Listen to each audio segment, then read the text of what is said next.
words down and share some memories of my life and my life's journeys. And luckily I did put pen to paper because I had forgotten half of what we got up to. So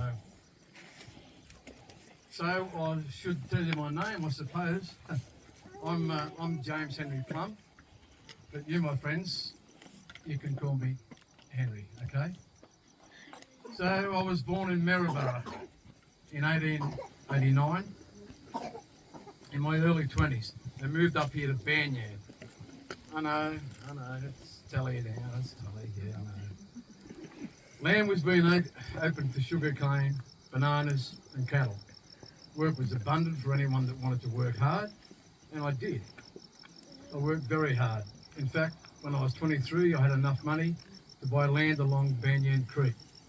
My farm was roughly just where the East Faluga, roughly where the East Faluga turnoff is today. So that's where that was. So anyway, like many, I commenced the slow, arduous task of clearing the dense rainforest, ready for cane. There was no machinery like tractors and such in those days, just axes and hard, back-breaking work. Still, life was looking pretty good for a young fellow like me until the outbreak of war in Europe. Wanting to do my bit for King and Country, I enlisted with the 26th Australian Infantry Battalion. With lads from Queensland and Tassie, we set sail for the shores of Egypt. It was there we started warfare training in the shadows of the ancient pyramids of Cairo. Wow, what a sight. Oh, it'll all be over by Christmas, they said. But nothing could be further from the truth.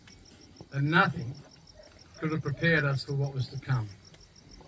By September, we had landed at Gallipoli to fight the Turks, just 6 months after the first landing of our Anzac mates. The 26th Battalion occupied precious but critical positions in the cliffs of Anzac Cove.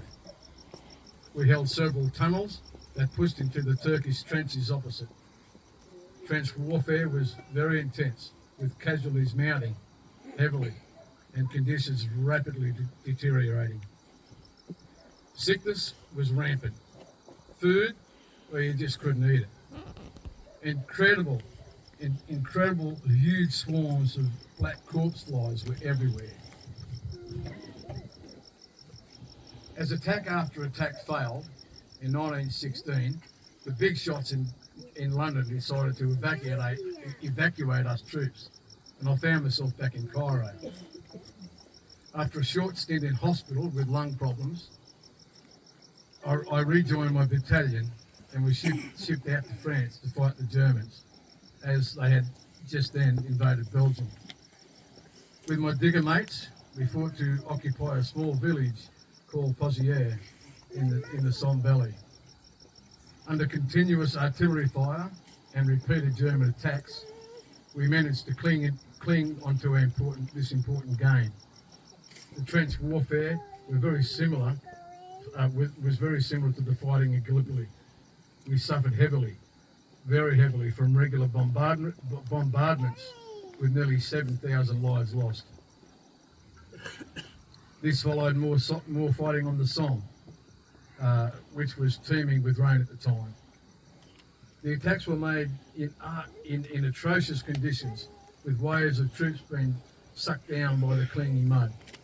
A creeping artillery barrage was unable to keep up and were easily targets for Fritz and his German machine gunners and riflemen.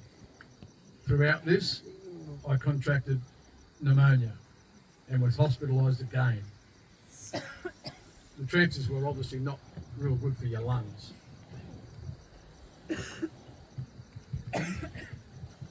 So, as soon as I was better, I went straight back and fought at the front lines in Flanders.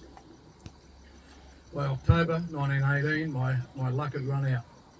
I was hit by shrapnel to my leg. This injury was so severe, they shipped me back to London, where I spent over a year convalescing.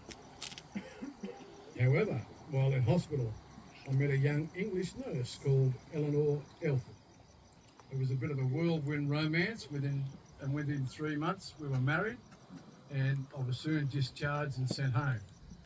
Unfortunately, Eleanor couldn't really leave her parents, so in 1919 I returned to my farm in Faluga, heartbroken and alone.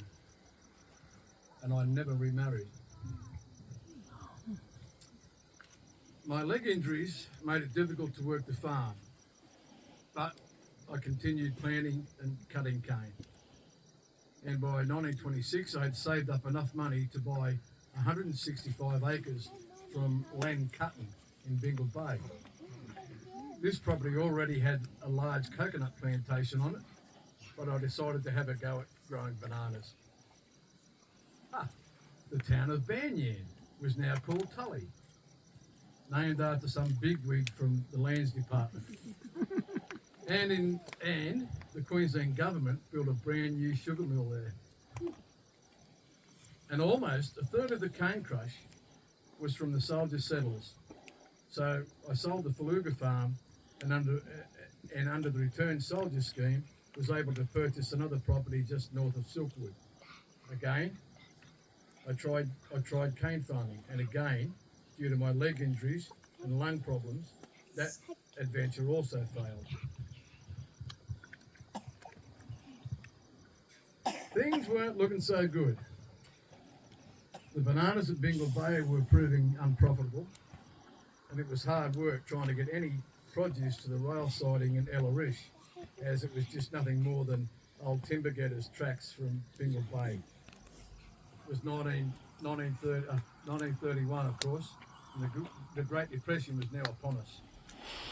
With only my war pension to live on, I commenced work for the government, which enlisted the unemployed to work in the construction of a dirt road access to Bingle Bay. Okay, here we are.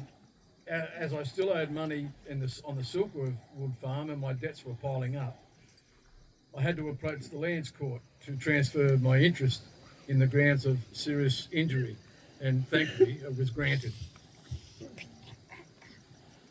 So by 1935, I moved to Bingle Bay permanently to farm pineapple, bananas and coconuts. But, as they say, an old soldier never dies. So to offer my services in 1941, with World War II well and truly underway, at the age of 51, I signed up for the Citizens Military Forces. I worked at the Lands Headquarters School of Military Intelligence. They were stationed in Brisbane and Southport. Unfortunately, dengue kept reoccurring. I was discharged and given a rail pass back to Elarish. So I continued to live and work on my farm and was an active member of the Elarish RSL, and I marched every Anzac Day with my digger mates. So that old saying about the old soldiers never die is not quite true. So at the age of 68, in 1957 I passed, succumbing to my war wounds and respiratory disease. Look, I was not the best farmer in the district, but I gave it my best shot. Nor was I the best soldier in my unit, but I gave it my all. I would like to think that I made some sort of difference, just a little bit of help along the way with the history of the place. But the only one regret I have in my life is I never met Eleanor again. Thank you very much.